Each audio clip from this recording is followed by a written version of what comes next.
Skeleton, तो जो external skeleton होता है वो एपिडर्मिस के फॉर्म में हो सकता है, डर्मिस से डेराइव्ड हो सकता है। तो जो अगर एपिडर्मिस से डेराइव्ड है यहाँ पर और डर्मिस से डेराइव्ड हो सकता है, तो मोस्टली किससे डेराइव्ड होता है? एपिडर्मिस। और जो एपिडर्मिस से डेराइव्ड होने के साथ साथ ये क्या होता है? नॉन लिविंग होता है। ठीक है, अगर आप इनवर्टिब्रेट्स में देखते हैं तो इनवर्टिब्रेट्स में कोई एग्जाम्पल बताइए इनवर्टिब्रेट का, आकस्मिक का कोई एग्जाम्पल, कोई इनवर्टिब्रेट का एग्जाम्पल बताइए आकस्मिक का, किसी इनवर्टिब्रेट का नाम बता दीजिए। वाटर तो कोई नाम बताइए ना, वाटर में फिश इनवर्टिब्रेट है। आपको पूरा वर्टिब्रल सिस्टम पढ़ा दिया, जो है फाइलम कॉर्डेटा पढ़ा दिया, उसमें तो वर्टिब्रेट में आता है। आप बताओ किसी आकस्मिक एनिमल का नाम बता दीजिए। हाइड्रिला तो प्लांट है बेटा, हाइड्रा थोड़ा सा डिफरेंस है हाइड्रा हाइड्रिला में। हाइड्रिला बैठ जाइए। अरे फाइलम प्रोटोजोआ जो है के हैं, पोरीफेरा के हैं, निडेरिया के हैं, पेटल्स के, एस्केलेटस के, एलिडा के, आर्थ्रोपोडा के, मोलस्का के, इकाइनोडर्मेटा के, इतने सारे फाइलम हैं। ये सब इनवर्टिब्रेट्स और नॉन वर्टिब्रेट्स माने जाते हैं। इसमें जो स्केलेटन होता है वो एपिडर्मिस से डिराइव्ड होता है, और एपिडर्मिस से डिराइव्ड होने के साथ साथ आप इसमें एग्जाम्पल क्या देख सकते हैं? आर्थ्रोपोडा में काइटिन का बायोकेमिकल देखा है, एक्सोस्केलेटन काइटिन का बना होता है फाइलम आर्थ्रोपोडा के जंतुओं में, वो भी यही है। ठीक है, नाम सुना है ना आर्थ्रोपोडा? आर्थ्रोपोडा कोई एग्जाम्पल बताइए, आर्थ्रोपोडा कोई एग्जाम्पल? अरे कॉकरोच है, हाउस फ्लाई है, मॉस्किटो, इतने सारे एग्जाम्पल। ठीक है, और वर्टिब्रेट्स में भी क्या हो सकता है? एक्सोस्केलेटन। वर्टिब्रेट्स में भी क्या एक्सोस्केलेटन से कुछ पार्ट्स बन सकते हैं?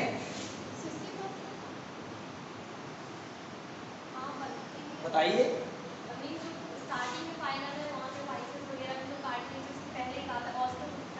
हाँ, हमारे नेल्स किससे बने हैं? नेल्स है, बॉडी फेदर्स हैं, ठीक है ना। तो जितने भी ये सारे पार्ट्स, बीक है, बीक किसमें पाई जाती है? बर्ड्स का कैरेक्टरिस्टिक फीचर है। फेदर्स हैं, हमारे नेल्स हैं, ये हेयर्स हैं, ये सब एपिडर्मिस से डिराइव्ड होते हैं, सब एक्सोस्केलेटन। जो एंडोस्केलेटन होता है वो मोस्टली स्किन में डर्मिस पार्ट से डिराइव्ड होता है, या स्किन से लेकर के बॉडी के इंटरनल पार्ट में जो इंटेग्रल पार्ट के रूप में जुड़ा होता है वो एंडोस्केलेटन। अब एंडोस्केलेटन में भी एक चीज़ है कि एंडोस्केलेटन भी यहाँ पर एपिडर्मिस से डिराइव्ड हो सकता है। जैसे आपने स्पंज में जो स्पिक्यूल्स देखे हैं ना, कंटिकाइन, वो एंडोस्केलेटन मान लीजिए।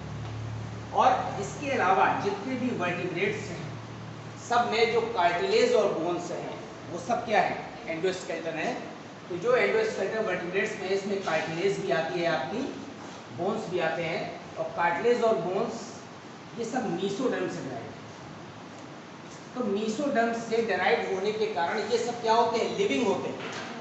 ये सब लिविंग स्ट्रक्चर्स हैं, कार्टिलेज भी लिविंग है, बोन भी लिविंग है, क्योंकि ये एंडोस्केलेटन है और मीसोडर्म से क्या हो रहा है? डिराइव हो रहा है। तो आपने देखा है यहाँ पे स्केलेटल सिस्टम में दो पार्ट में स्केलेटन डिवाइड किया था, एक्सोस्केलेटन और एंडोस्केलेटन। एक्सोस्केलेटन स्किन में आउटर पार्ट में पाया जाता है, डेड होता है, नॉन लिविंग होता है। और इसके अलावा इनवर्टिब्रेट्स में भी एग्जाम्पल है इसके, वर्टिब्रेट के भी एग्जाम्पल है। एंडोस्केलेटन में यहाँ पर इनवर्टिब्रेट्स में ही पाया जा सकता है और वर्टिब्रेट्स में ही। वर्टिब्रेट्स में मोस्टली कार्टिलेज और बोन्स के रूप में होता है, मीसोडर्म से डिराइव्ड होता है, लिविंग पार्ट होता है, लिविंग पार्ट ही होता है, इसीलिए धीमे धीमे क्या होती है? ग्रोथ होती है। जो छोटा बच्चा होता है उसमें बहुत छोटी छोटी सी बोन्स और कार्टिलेज होती हैं, जैसे जैसे ग्रोथ होती आ रही है तो बोन्स का साइज भी बढ़ रहा है, इसलिए क्या है? ये मीसोडर्म से डिराइव्ड है और लिविंग है। ये क्या है? एंडोस्केलेटन। तो ह्यूमन बींग्स का हमको यहाँ पर स्केलेटल सिस्टम पढ़ना है। हम आते हैं ह्यूमन स्केलेटल सिस्टम, मनुष्य का कंकाल तंत्र। तो ह्यूमन स्केलेटल सिस्टम में हमारे मेनली बोन्स, बोन्स जो है विभिन्न तरह के जॉइंट से मिलकर के यहाँ पर क्या बनाती है? पूरा फ्रेमवर्क बनाती है, इंटरनल स्केलेटन बनाती है। तो जो ह्यूमन का स्केलेटल सिस्टम है वास्तव में वो अंतः कंकाल हम पढ़ रहे हैं, एंडोस्केलेटन ऑफ ह्यूमन। तो जो एंडोस्केलेटन है यहाँ पर, उसको हम दो पार्ट में डिवाइड कर सकते हैं, काहे के लिए? For the study. तो अपनी कन्वीनियंट के लिए, अपनी सुविधा के लिए इसको दो पार्ट में डिवाइड कर देते हैं। एक को कहते हैं यहाँ पर एक्सियल स्केलेटन, एक्सियल स्केलेटन और दूसरा है यहाँ पर अपेंडिकुलर स्केलेटन। आपको क्या नाम समझ में आ रहा है इससे? एक्सियल होता है बिल्कुल सेंट्रल पार्ट, बॉडी का जो सेंट्रल पार्ट है, ये वाला पार्ट, ये central part is called the axial skeleton. और इसके अलावा जो अपेंडिकुलर है, जो लेटरल पार्ट्स हैं, वो मोस्टली अपेंडिकुलर स्केलेटन में आते हैं। तो आप देखिए जो एक्सियल स्केलेटन है वो सेंट्रल पार्ट है यहाँ पर, तो सेंट्रल पार्ट में ये पूरा पार्ट क्या हो जाएगा? स्कल। ब्रेन तो उसके अंदर है, हम क्या क्या पढ़ रहे हैं अभी? बोन्स पढ़ रहे हैं, इसलिए एक्सियल स्केलेटन में यहाँ पर स्कल आ गया, खोपड़ी आ गई, ठीक है। स्कल के अलावा हमारी टंग जिस बोन पर रखी हुई है इसको हाइवाइड कहते हैं। स्कल के अलावा इसमें हाइवाइड बोन भी आ गई। हाइवाइड के अलावा यहाँ पर आप देख रहे हैं ये जो बीच की आगे की ये वाली जो बोन है, that is called the breast bone, called also called the sternum. तो ये स्टर्नम भी इसी में आ गया, उरोस्थ हिंदी में कहते हैं। अब स्टर्नम के बाद जो हमारा बैकबोन है, वर्टेब्रल कॉलम, वो वर्टेब्रल कॉलम इसमें आ गया। वो डॉर्सल साइड है, इसलिए ऐसा नहीं दिख रहा है, इधर वेंट्रल दिख रहा है, उस पर डॉर्सल है, ये वर्टेब्रल कॉलम इसी में आ गया। अब वर्टेब्रल कॉलम और स्टर्नम को आपस में चारों तरफ से जोड़ने वाली जो रचनाएं हैं, that is called the ribs. इतने सारे पार्ट्स मिलकर के बनाते हैं एक्सियल स्केलेटन।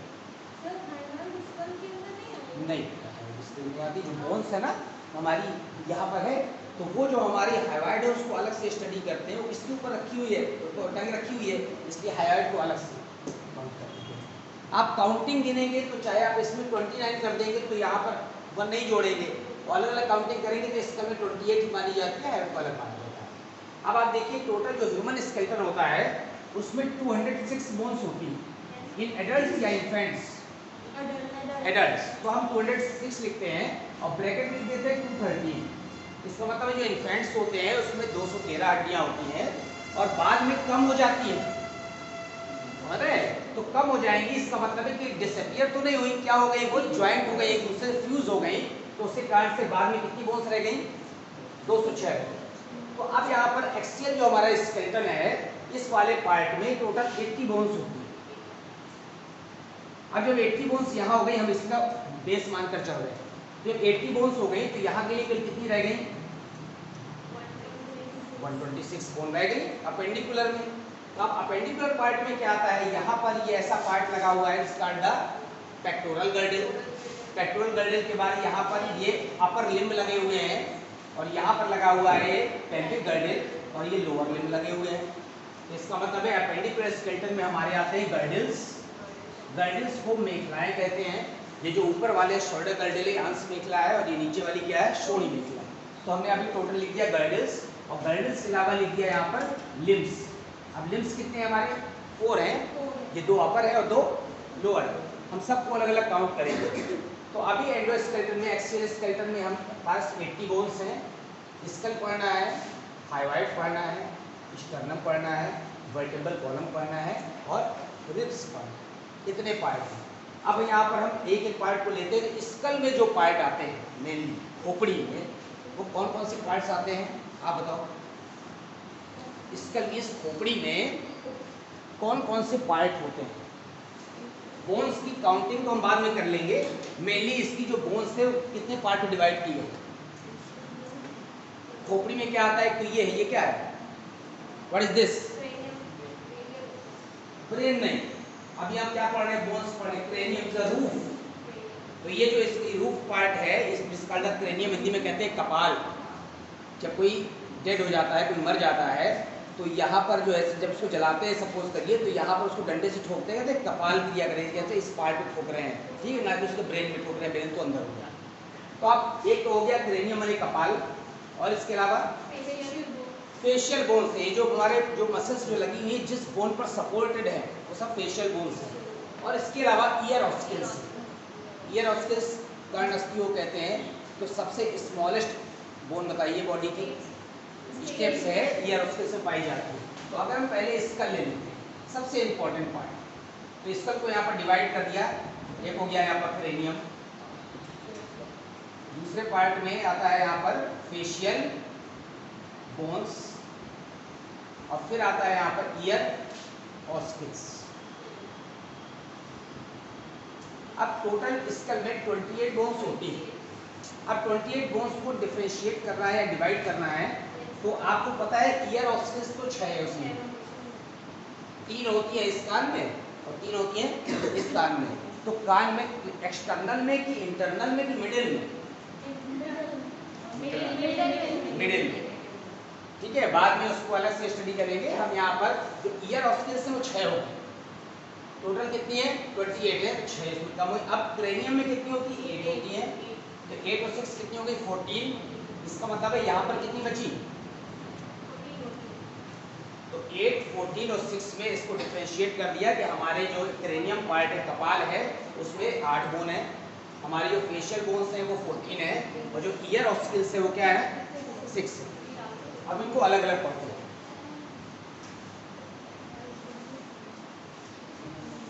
बहुत इजी है बोन्स को स्टडी करना, बोन्स को आपको कैलकुलेट करना।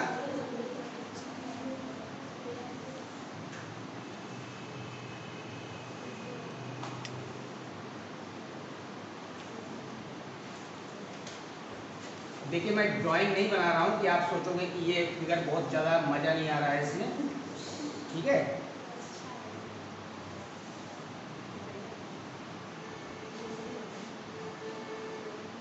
इस वाले पार्ट में ये वाला जो पार्ट है सबसे आगे का, दिख रहा है? That is the frontal. नाम ही पड़ा है फ्रंट से बना है, फ्रंटल। तो हमारा ये जो माथा है, फोरहेड, किस बोन से बना हुआ है? फ्रंटल से बना हुआ है। इसका मतलब हम क्या पढ़े? क्रेनियम पढ़ा। तो अगर हम क्रेनियल की बोन्स देखें, ऐसे लिख देते हैं क्रेनियल बोन्स, माने कपालीय हड्डियां। तो जो क्रेनियल बोन्स हैं वो 8 हैं। तो इसमें कौन कौन सी? एक तो है फ्रंटल, आपको काउंटिंग ही बतानी है। ये वाला एक ही है, फ्रंटल है 8। इसके बाद फ्रंटल के बाद ये वाला जो पार्ट है, ये साइड के, that is called the parietal. यहाँ पर पैराइटल लिख दिया, पैराइटल्स लिख देंगे। कितनी है पैराइटल्स? उसके बाद हम आते हैं इस पार्ट में पीछे, ये ऑक्सीपिटल पार्ट है। तो ऑक्सीपिटल भी एक ही है। एक सेकंड, एक हो गया, कितनी हो गई? 4 हो गई। टोटल कितनी होनी चाहिए? 8 होनी चाहिए। तो फ्रंटल, पैराइटल, ऑक्सीपिटल। अब ये जो कान के पास है यहाँ, ठीक है ना, ये जो हमारा कान लगा हुआ है, ये वाली जो सपोर्टेड बोन है, that is called the temporal. क्या कहेंगे? कितनी है? क्या? 2 है। टेम्पोरल 2 हो गई। अब कितनी हो गई? 6 हो गई। अब एक बची स्फिनॉइड। अभी मैं इसमें यहाँ पर लेबलिंग करता हूँ तो आप देखेंगे एक है और एक बची एथमॉइड। ठीक है, frontal, parietal, occipital, temporal, sphenoid और एथमॉइड।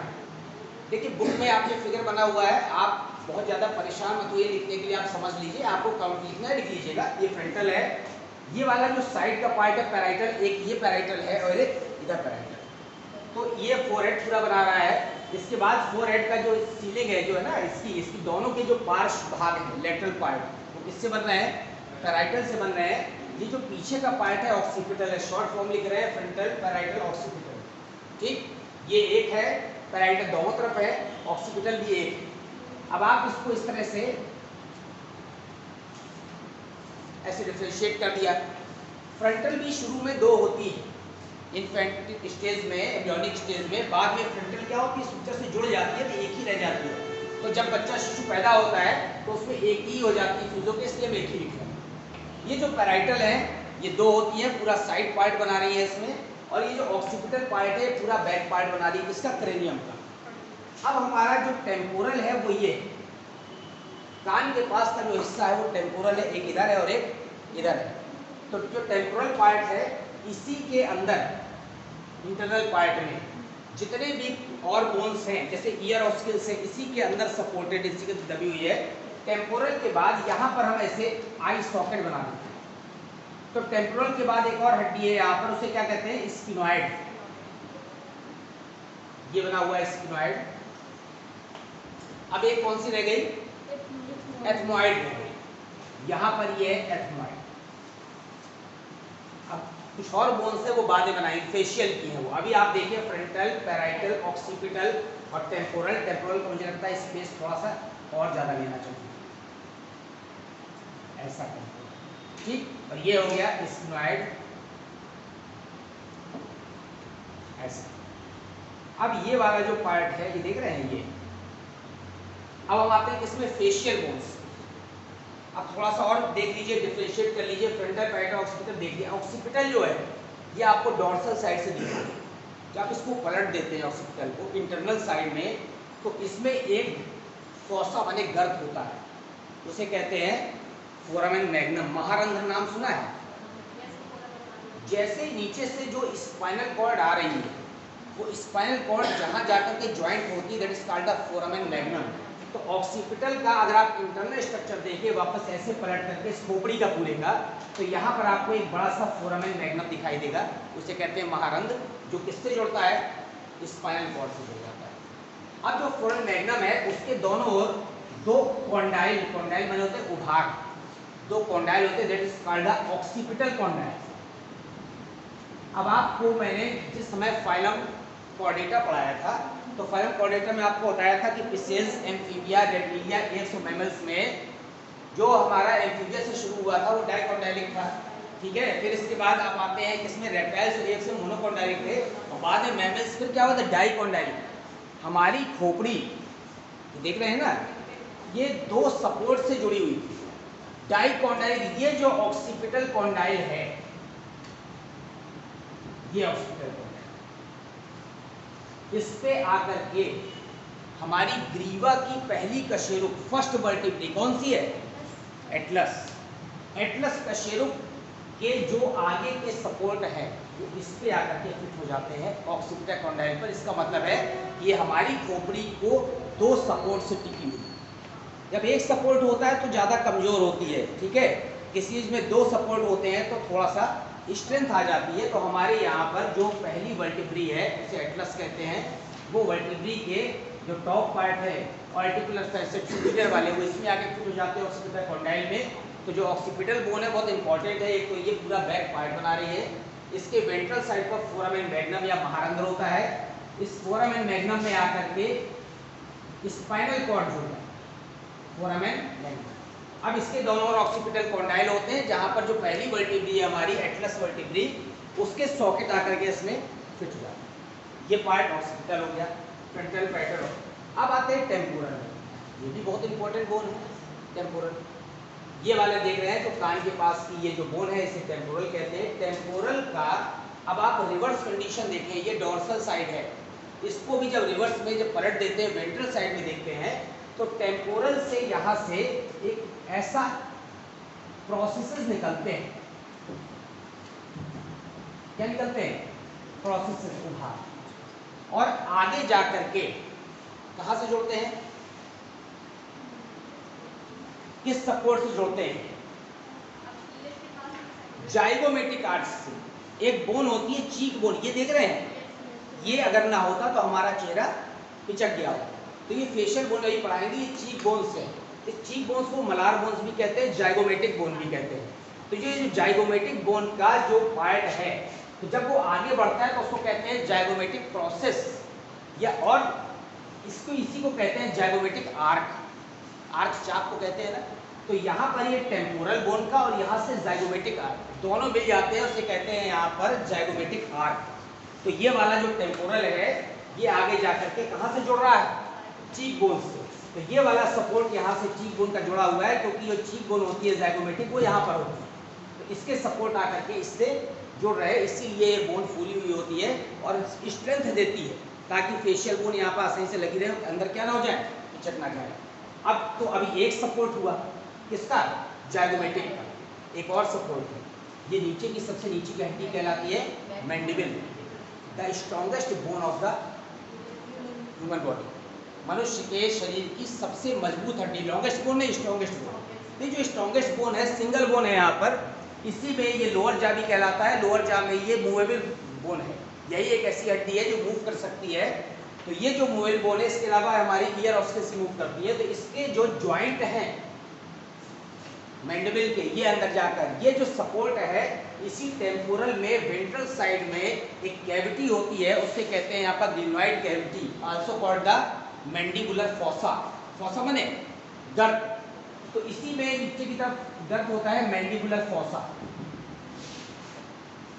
ये जो मैंडिबुलर फॉसा है, इसी का एक और नाम है, इसे कहते हैं ग्लिनॉइड फॉसा या ग्लिनॉइड कैविटी। ये जो ग्लिनॉइड गर्त है, ये वाली मैंडिबल हड्डी के जो आगे के उभार है, वो आकर के इसके मैंडिबुलर फॉसा में ग्लिनॉइड फॉसा में फंस जाते हैं, जिससे कारण से हमारा जबड़ा क्या रहता है, सपोर्ट रहता है। आपने देखा होगा हॉलीवुड की फिल्मों में तो कम होता है, हमारी बॉलीवुड की फिल्मों में ज़्यादा होता है, जब मार देते तो ऐसा पूरा जबड़ा अलग हो जाता है। पिक्चर में देखा है ना, सही में नहीं। तो ये जो जॉइंट है जगह जगह के, और पिक्चर में ऐसे देखकर गर्दन घुमा दिया होगा विलेन की, देखा है ना, ये जो जैसे घुमा देते हैं तो ये जो ऑक्सीपिटल कॉन्डाइल है ना, ये इसमें जो सपोर्ट होता है खोपड़ी का, वो लुढ़क तो खोपड़ी ऐसे लुढ़क जाती है। तो ये जो सपोर्ट है, तो ये इसके थे ऑक्सीपिटल के। और अभी आप टेम्पोरल पढ़ रहे थे, तो टेम्पोरल किससे ज्वाइंट हो रहा है उधर, मलारिया चीक बोन से या ज़ाइगोमेटिक आर्क के द्वारा। इसी के साथ साथ जो मैंडिबल हड्डी है जबड़े की, सबसे मजबूत हड्डी बॉडी की और स्ट्रॉन्गेस्ट बोन है, इसके जो आगे के जो पार्ट है वो जाकर के किस में फंस रहे हैं, यहाँ पर मैंडिबुलर फॉसा में या ग्लिनॉइड फॉसा। अब हम आते हैं किसमें, स्फिनॉइड में। आप देख रहे हैं टेम्पोरल के ठीक आगे की तरफ स्फिनॉइड बोन है, सिंगल बोन है, बटरफ्लाई शेप होता है। तो आप ये देखिए कि अब आप सोचोगे कि आइस तो दो है, तो सिंगल बोन क्यों है। ये जो स्फिनॉइड है ये दोनों तरफ जाकर जुड़ी होती है, ऐसे बटरफ्लाई होती है, आपको पता है। तो ये बटरफ्लाई की दोनों पार्ट, बीच में पतला है और दोनों तरफ ऐसे फूला हुआ है, तो दोनों तरफ जाकर के ये साइड व्यू है किसका, स्कल का, ऐसे फोटो खींची गई है। आपको बुक में कई जगह ऐसा फिगर दिखाई देगा, ये वाला पार्ट, ये डॉर्सल भी हो सकता है कि यहाँ साइड व्यू जो आप लेते हैं तो ज़्यादा से ज़्यादा पार्ट में आप लेवलिंग कर सकते हैं। तो ये आप पर डिपेंड करता है, आप यहाँ से फोटो खींच लो तो डॉर्सल भी हो जाएगा, सामने से खींच लो तो वेंट्रल हो जाएगा, अगर ऐसे आप फोटो खींच लो तो साइड व्यू हो जाएगा। हमने यहाँ पर साइड व्यू बनाया हुआ है। तो ये जो स्फिनॉइड बोन है ये बटरफ्लाई शेप होती है, और बटरफ्लाई शेप होने के साथ साथ पूरी बॉडी स्कल के, पूरे क्रेनियम की जितनी भी बोन्स हैं वो सबको क्या कर रही है, अपने में ज्वाइंट कर रही है। फ्रंटल को भी जोड़े हुए है, पैराइटल को भी स्लाइटली जोड़े हुए हैं, मेनली टेम्पोरल को जोड़े हुए है, ऑक्सीपिटल भी जुड़ा हुआ है, और ये सारी बोन्स को आपस में क्या कर रही है, कनेक्ट करने के लिए स्पेस देती है। हम किस में आते हैं, एथमॉइड। एथमॉइड आप देख रहे हैं, ये जो आई ऑर्बिट है, इसी आई ऑर्बिट में अंदर का ये जो बोन है ये एथमॉइड है। इसी एथमॉइड बोन के जो टर्न्स होते हैं, फोल्ड होते हैं, मैंने आपको बताया था कौन सा, टर्बाइनल। तो आपकी जब नासा हुआ पढ़े थे श्वसन मार्ग में, तो वहां पर था टर्बाइनल बोन। तो जो यहाँ पर टर्बाइनल बोन के जो फोल्ड थे, इसी किससे बन रहे हैं, एथमॉइड से बन रहे हैं। इसके अलावा जो हमारी नासा कैविटी में जो फोल्ड है वो इंफीरियर टर्बाइनल से ही बनते हैं, वो फेशियल हैं बोन्स, लेकिन ये सिंगल बोन है और ये भी क्या बना रही है, उसके फोल्ड बना रही है। ठीक, ये स्पंजी बोन होती है। अब आप frontal, parietal, occipital, temporal, sphenoid और एथमॉइड, हमारी क्रेनियम की बोन्स कंप्लीट हो गई। अब हम किस में आते हैं, फेशियल बोन्स। आपको पता है फेशियल बोन कितनी है, 14 अभी काउंटिंग की। अब देखिए कितनी इजीली आप उसको लेबलिंग कर सकते हैं। फेशियल बोन्स चेहरे की हड्डियों को कहते हैं, 14 होती हैं। सबसे पहले यहाँ पर है नासल। ये जो नाक का जो पूरा स्केलेटन या सपोर्ट बना रहे हैं ना, ये वाला पार्ट, ये नासल बोन है। इधर भी है, इधर भी है, तो नासल कितनी हो गई, हो गई। नाक के अंदर जो नासल कैविटी है उसमें जो फोल्ड बन रहे हैं, जिसके कारण से एयर का पैसेज बढ़ जाता है अंदर जाने के लिए, that is called the inferior turbinals. जो बोन है उसको कहते हैं इंफीरियर टर्बाइनल्स। ये भी दो हैं, ठीक है। क्या कॉन्की बने होता है, उसके इमेजिनेशन भाग फोल्ड्स होते हैं, उसी तरह इंफीरियर टर्बाइनल्स में भी कॉन्की होते हैं। जो अंदर फोल्ड बने हुए हैं ना, हिंदी में कहते हैं शुक्तिका, इंग्लिश में कहते हैं कॉन्की, सामान्य भाषा में कहते हैं भाग। इसी बोन से कारण होते हैं।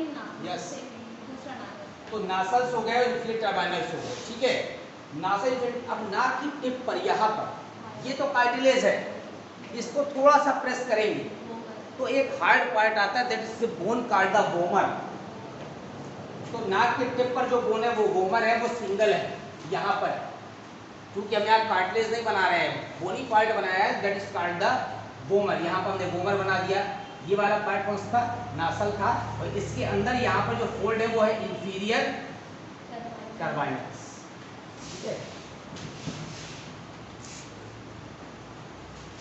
शॉर्ट में लेबलिंग कर रहे हैं क्योंकि फिगर बड़ा है। फिर वोमर के बाद हम आते हैं किसमें? लेक्ट्राइमल एक ग्लैंड से, सॉरी ग्लैंड नहीं, बोन होती है। लेक्ट्राइमल्स पेयर में होती है, इसलिए लेक्ट्राइमल्स कहा है। कि जो हमारा आई ऑर्बिट है ना, ये अंदर, ये लेक्ट्राइमल। ठीक, तो आई ऑर्बिट में यहाँ पर आप देखें, आई ऑर्बिट के ठीक बाहर या नासल कैविटी का जो ग्राउंड पार्ट है वो किसमें बना था? स्फेनॉइड से बना था। इसी का कुछ पार्ट एथमॉइड बना रहा था। आई ऑर्बिट के अंदर ये एक बोन होती है, उसे क्या कहते हैं? लेक्ट्राइमल। इस लेक्ट्राइमल नाम क्यों पड़ा है? लेक्ट्राइमल किसको कहते हैं? जैसे लेक्ट्राइमल सिक्रीशन, मैंने टीएस, आंसू से जो सिक्रीशन निकलता है वो लेक्ट्राइमल, इसलिए आई बॉल के लिए वर्ड यूज हुआ है। ग्लैंड भी होती है, तो उसी से बना है यहाँ पर लेक्ट्राइमल। ये जो लेक्ट्राइमल है हमारा आई ऑर्बिट के अंदर बोन पाई जा रही है।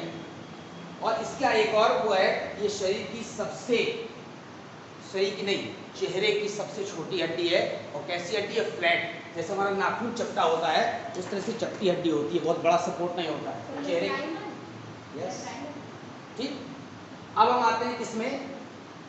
Nasal, inferior vomer, lacrimal. Lacrimal के बाद जो बोन आती है सबसे इंपॉर्टेंट चेहरे की बोन, वो है जाइगोमेटिक। इसी को मैंने आपसे कहा था कि चीक बोन भी कहते हैं, जाइगोमेटिक है। इसी को मलार बोन भी कहते हैं। और ये पेयर में होती है दो। ये वाला जो उभार है, ये वाला, ठीक है, ये क्या है? जाइगोमेटिक है। आप यहाँ पर देख रहे हैं, ये जो आंखें हैं, आंखों के नीचे जो सपोर्ट आ रहा है, ये जाइगोमेटिक। इसी को मलार बोन भी कहते हैं, इसी को चीक बोन भी कहते हैं। इसी के प्रोसेसेस आगे जाकर के किससे जुड़ रहे थे? टेम्पोरल से जुड़ रहे थे, that is called the zygomatic arc. देखिए कितनी हो गई? 2 2 4 1 5 2 7 और 1 2 9। अब आते हैं किसमें? एक होता है पैलेटाइन, ऊपर लिख दे रहा हूं मैं। पैलेटाइन नाम सुनते ही ध्यान आता है कि माउथ ओरल कैविटी में होगा, टंग में होगा। ये जो पैलेटाइन होती है, ये दो है, एल के शेप की होती है ऐसी। जब एल के शेप की होती हैं तो ये नासल कैविटी को ओरल कैविटी से क्या कर देती हैं? सेपरेट कर देती हैं।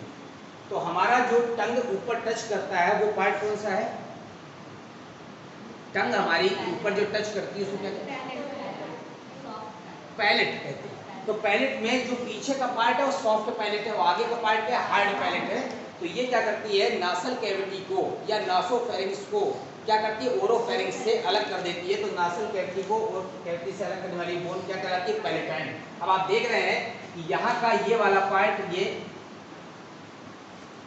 ऐसे ऐसे हमने टीथ बना दिए हैं। तो अब आप ये देखिए कि ओरल कैविटी ये है, ठीक है ना, और नासल कैविटी यहाँ पर ऊपर है। इसका मतलब है इन दोनों के बीच का जो पार्ट होगा वो यहाँ पर पैलेटाइन बोन। पैलेटाइन बोन इसको सेपरेट कर दे रही है, किससे? नासल कैविटी को ओरल कैविटी से। फिर पैलेटाइन के बाद हम आते हैं ये वाली हड्डी, कौन सी है? चेहरे की सबसे बड़ी हड्डी है, बहुत बड़ा एरिया कवर करती है। क्या कहते हैं? मैक्सिली कहते हैं। चूंकि पेयर में होती है, दो होती है, इसलिए मैक्सिला ना कह के मैक्सिली कहते हैं। ये वाली मैक्सिली है। आप देख रहे हैं, इसको अपर जाकी बोन भी कहते हैं। ऊपरी जबड़े की, ऊपरी जबड़े के जो हमारे ऊपरी जबड़े के हमारे जो टीथ सॉकेट में धंसे हुए हैं वो किसमें धंसे हुए हैं? मैक्सिली में धंसे हुए हैं। चेहरे का अधिकांश भाग बना रही है, बहुत सारी बोन से आपस में क्या है? कोऑर्डिनेट कनेक्ट कर रही है। पैलेटाइन से भी, यहाँ पर जाइगोमेटिक से भी, नासल से भी, इन सबको आपस में क्या कर रही है? कनेक्टिंग पार्ट, बड़ी बोन है। अब ये जो मैक्सिली लास्ट में एक हड्डी देखिए कितनी हो गई? 2 2 4 1 5 2 7 2 9 2 11 2 13। लास्ट में एक बचती है mandible, the strongest bone of the body as well as इसकी जा और मूवेबल। पूरे चेहरे में या पूरे स्कल में जो हड्डी मूव करती है वो या तो ईयर ऑस्कल्स मूवेबल होती हैं, लेकिन वो स्लाइटली मूवेबल है। ये मोस्ट मूवेबल है, सिंगल बोन होती है, ये लिखा हुआ है। इसको लोअर जागी बोन भी कहते हैं। निचले जबड़े के जो टीथ होते हैं वो इसी के सॉकेट में धंसे होते हैं, और जो ऊपरी जबड़े के टीथ होते हैं वो यहाँ पर मैक्सिली के जबड़े में धंसे होते हैं, मैक्सिली के गर्त में। नासल ये दिखाई दे रहा है आपको। नासल के बाद इंफीरियर टर्बाइनल नासल कैविटी के अंदर है। वोमर ये वाला पार्ट है, ठीक है। वोमर के बाद आप आते हैं लैक्राइमल, आई के सॉकेट में है। इसके बाद आप किसमें आते हैं, जाइगोमेटिक मलार, ये वाली बोन है सेवेटिव मलार, ठीक है। फिर हम किसमें आते हैं, पैलेटाइन में ओरो कैविटी को नासुक कैविटी से सेपरेट करे एल शेप बोन होती है। मैक्सिली को अपर जा की बोन भी कहते हैं, और जो मैंडिबल है वो सिंगल है, उसे क्या कहते हैं, लोअर जा की बोन। अब आप देखिए यहाँ ये वाला जो पार्ट है मैंडिबल वाला, इसमें मैंडिबल में पीछे की तरफ ऐसा एक इवेजिनेशन निकला हुआ है, that is called the styloid process.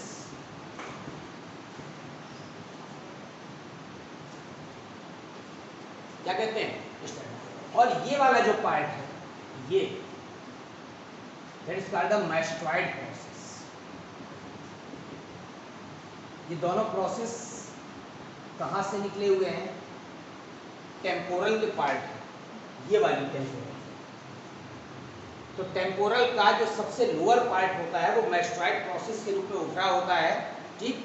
और उसके जस्ट बगल में एक इवेजिनेशन होता है, that is called the styloid process. दोनों का फंक्शन क्या होता है, इन दोनों में ऐसी मसल्स लगी होती हैं जो हमारे हेड को रोटेट करती हैं। इसमें जो लगी है वो हेड को रोटेट कर रही हैं, और इसमें जो लगी हुई हैं वो हमारे हेड के अलावा किसको रोटेट कर रही हैं, जा मसल्स को। तो ये मैस्टॉइड और स्टाइलॉइड प्रोसेस दोनों मेनली हेड के रोटेशन के लिए फंक्शन करती हैं। मैस्टॉइड प्रोसेस है, स्टाइलॉइड प्रोसेस। ये दोनों किसमें उभार है, इसमें टेम्पोरल में। तो आप देख रहे हैं यहाँ पर ये हमारी कौन सी बोन हो गई, फेशियल हो गई, nasal, inferior turbinal, vomer, lacrimal, zygomatic, palatine, maxillae और मैंडिबल, ठीक है। इरेज करें इसको।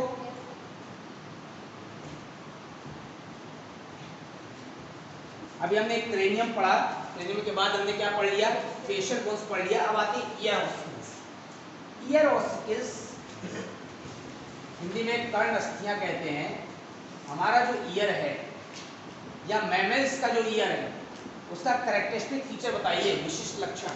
कान तो सब में होते हैं, अधिकांश एनिमल्स में, वर्टिब्रेट्स में, लेकिन जो मैमेलिया में है, मैमल्स में एक्सटर्नल कौन सा है, एक्सटर्नल ये जो हम लोग पकड़ लेते हैं ना, हाथों से मास्टर पकड़ लेते हैं या घर में लोग पकड़ लेते हैं, it is called the pinna. तो हमारा जो ईयर है उसको एक्सटर्नल, मिडिल और इंटरनल तीन पार्ट में डिफरेंशिएटेड है। एक होता है विभाजित है, एक होता है विभेदित है। आप बता सकते हैं, जैसे कहीं कहीं लिखा होता है तीन पार्ट में विभेदित है, तीन पार्ट में विभाजित है। मान लीजिए किसी को लिखा है बॉडी को, ये हेड, थोरेक्स और एब्डोमेन में विभेदित होता है, विभाजित नहीं। वैसे होता है कट गया पूरी तरह से, और विभेद का मतलब है हमको उसे एक्सप्लेन करने के डिफरेंशिएट किया है। तो कौन कौन सी बोन है यहाँ पर ईयर ऑसिकल्स में, मैलियस, इंकस और दोनों कान में तीनों बोन सिंगल सिंगल होती हैं। तो इसका मतलब है पेयर में हो गई हमारे पूरे स्कल में। मैलियस हो गई यहाँ पर दो हो गई, एक इस कान में, एक लेफ्ट में, एक राइट में। फिर एक इंकस हो गई और स्टेप्स। इनको डिटेल में जब हम पढ़ेंगे कौन सा सिस्टम, ईएनटी वाला, उसका पढ़ेंगे। तो मैलियस, इंकस और स्टेप्स। अभी हमको ये देखना है कि बॉडी की जो सबसे छोटी बोन है वो स्टेप है, और ये वाला पार्ट हमारा मैं यहाँ पर बना रहा हूँ, आपको देखकर बताना है कि मिडिल ईयर कौन सा है और इंटरनल ईयर कौन सा है। अब ये वाला पार्ट ये है एक्सटर्नल ईयर। एक्सटर्नल ईयर में this is called the pinna, कर्ण पल्लव। This is called the external auditory canal, बाह्य कर्ण नलिका। And this membrane is called the tympanic membrane, also called the eardrum, कान का पर्दा। जब कोई चीज अंदर घुसती है तो ये टिम्पैनिक मेम्ब्रेन तक भी जल्दी नहीं पहुंच पाती, वाइब्रेशन पहुंचते हैं। लेकिन कभी कोई लकड़ी अपनी लेके कोई बच्चा खेल कर देता है तो कभी कभी जाके कोई लंबी होती है कोई तरीका, अगर जाके कोई नुकी चीज यहाँ तक फट जाए तो ये फट सकती है टिम्पैनिक मेम्ब्रेन। तो जैसे वो तबला होता है ना कि बजाते बजाते जोर जोर से लोग चढ़ बैठते हैं तो फट जाता है, उसी तरह से ऐसे एक्सीडेंटल केस में ये टिम्पैनिक मेम्ब्रेन भी क्या हो सकती है, फट सकती है। यहाँ से फिर ये मेन पार्ट है मिडिल ईयर, जो अभी हम पढ़ रहे हैं। यहाँ पर मैलियस, इंकस से स्टेप तीन बोन लगी हुई है, ये वाइब्रेशन को आगे ले जाती है कहाँ तक, इंटरनल ईयर तक। इंटरनल ईयर में फिर दो पार्ट हो जाते हैं, एक कॉक्लियर डक्ट होता है, ठीक है ना, और एक वेस्टिबुलर। तो हमारी मेन जो हियरिंग के लिए कॉक्लियर ऑर्गन काम आता है, उसमें और अल्फाटाई होता है, वो बाद में। अब आप यहाँ पर ईयर ऑसिकल्स भी हो गए, टोटल बोन काउंट कर लीजिए स्कल में 8 हो गई, क्रेनियम में 14 हो गई फेशियल बोन्स और 6 हो गई ईयर ऑस्टिस। कितनी हो गई? 28 हो गई। ये स्कल पार्ट कंप्लीट। अब स्कल के बाद हमने आपको कहा कि एक हाइवाइड बोन होती है। अभी सब अक्षीय कंकाल है, सेंट्रल पार्ट। अभी हमने साइड के पार्ट नहीं लिया, पेडिकुलर नहीं लिया। तो जो हाइवाइड बोन होती है बहुत स्पेशल बोन है।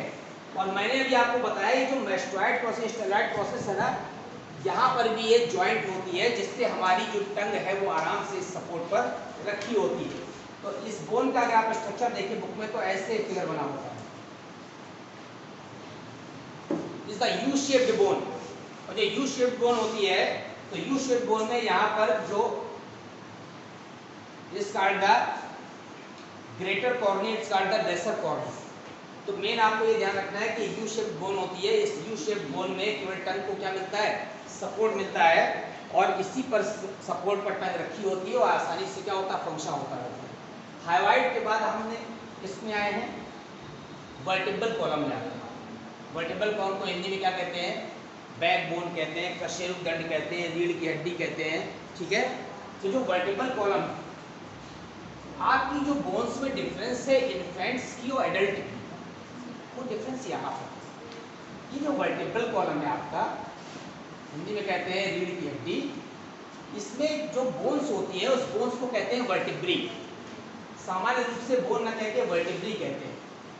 अगर ये सिंगल बोन होती, ठीक है, तो हम जो है आज ऐसे झुक लेते हैं। क्या है ये? कर्वेचर। ये कर्वेचर नहीं होता हमारे बॉडी। तो आप जो झुक पा रहे हैं due to presence of the vertebrae as well as intervertebral disc. जो वर्टिब्री है, जैसे सपोज करिए आप बना लेते हैं कि ऐसी बनी हुई है, तो ये जो वर्टिब्री है ये कहाँ से शुरू होती है? नेक से शुरू होती है और हमारे यहाँ पर कॉक्सीजियल पार्ट तक जाती है।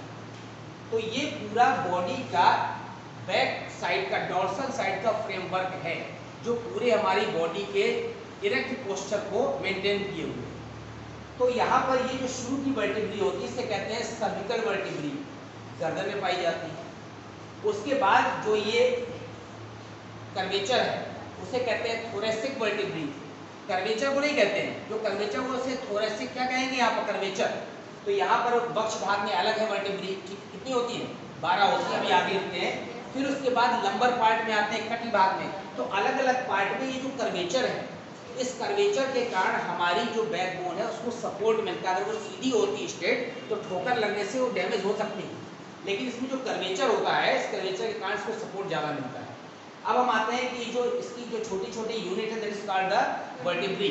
और वर्टिब्री में फ्रिक्शन ना हो, उस फ्रिक्शन को रोकने के लिए बीच बीच में कार्टिलेज के और मसल्स के पैड लगे होते हैं that is called the intervertebral disc. ये जो इंटरवर्टिब्रल डिस्क है उसके कारण से फ्रिक्शन नहीं होता। लगातार हमारे काम कर रहे हैं तो हमारी वर्टिब्री में क्या हो रहा है? फ्रिक्शन हो सकता है। तो लगातार जब फ्रिक्शन होगा तो वर्टिब्री घिस जाती है। तो जब आप बहुत ज़्यादा लोड उठाते हैं या किसी पर बहुत ज़्यादा प्रेशर रहता है, जो लेबर होती है खासतौर से ईंटें रख के जब उसके ऊपर ले जाते हैं, तो ये जो पूरा वेट आता है किस पे आता है? वर्टिब्री पर आता है। तो आप कुछ भी काम करते हैं टोटल वेट आपकी वर्टिब्री पर आता है। इसलिए वर्टिब्री का कर्वेचर बहुत अच्छा रहना चाहिए और उसकी सेफ्टी रखनी चाहिए, क्योंकि कोई भी डैमेज होता है अगर वर्टिब्री में तो अंदर की जो न्यूरल कैनाल है वो डैमेज हो जाएगी, स्पाइन कैनाल, और पूरी बॉडी का जो नेटवर्क है, नेटवर्क सिस्टम खराब हो जाएगा। तो ये जो वर्टिब्री है, इस वर्टिब्री की संख्या यहाँ पर 26 होती है इन एडल्ट्स और इन्फेंट्स में होती है। अब वर्टिब्री को कैसे डिफरेंशिएट किया है? सबसे पहले गर्दन।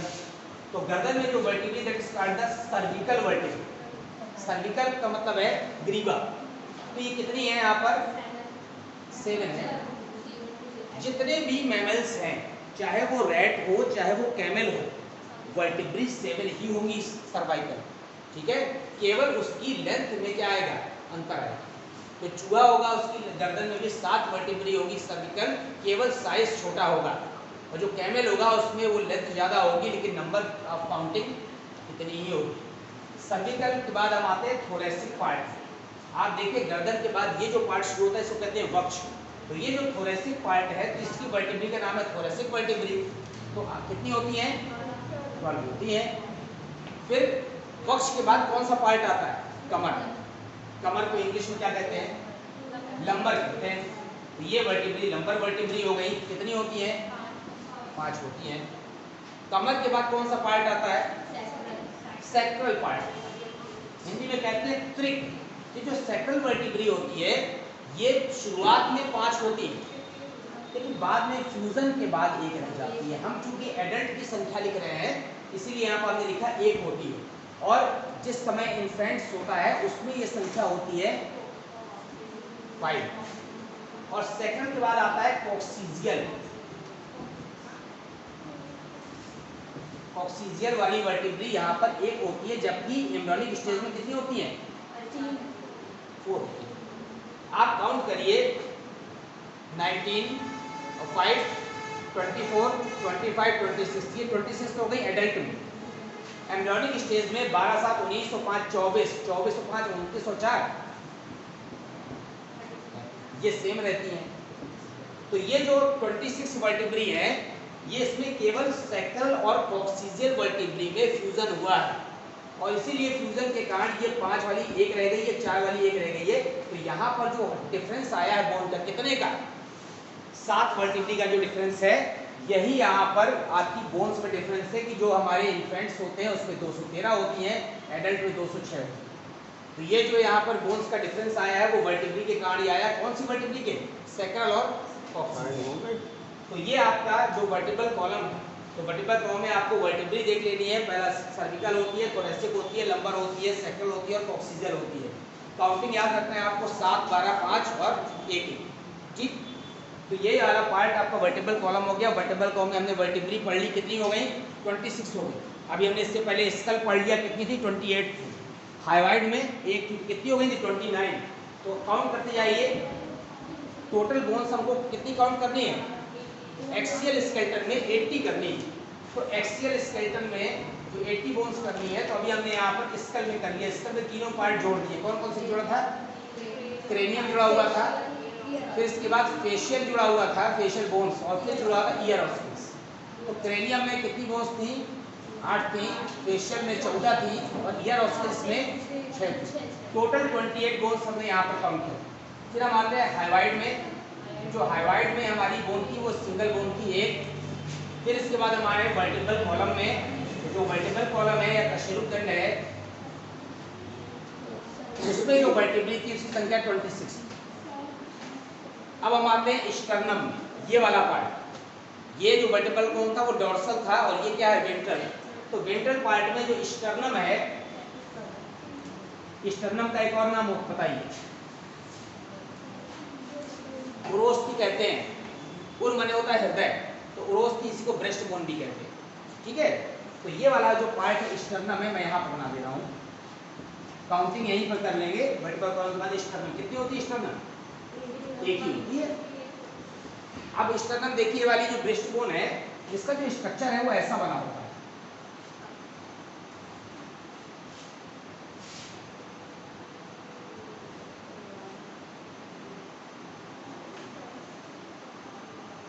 ये वाला जो पार्ट होता है इसको कहते हैं प्रोस्टर्नम। क्या कहते हैं? प्रोस्टर्नम। प्रोस्टर्नम का दूसरा नाम बताइए। मेनोब्रियम कहते हैं। प्रोस्टर्नम, मेनोब्रियम। दूसरा पार्ट मीसोस्टर्नम। बीच का जो पार्ट है ये हो गया मीसोस्टर्नम। और जो मेटास्टर्नम है वो नीचे ये लगा हुआ है, इसका अर्थ मेटास्टर्नम। मेटास्टर्नम का दूसरा नाम बताइए। ज़िफॉइड प्रोसेस कहते हैं। ज़िफॉइड। तो आप देखिए sternum is differentiated into 3 parts, pro, meso and meta, also called the manubrium, mesosternum and xiphoid process. अब ये जो स्टर्नम है यहाँ पर, इस स्टर्नम का जो फंक्शन है क्या है बताइए? The function of sternum.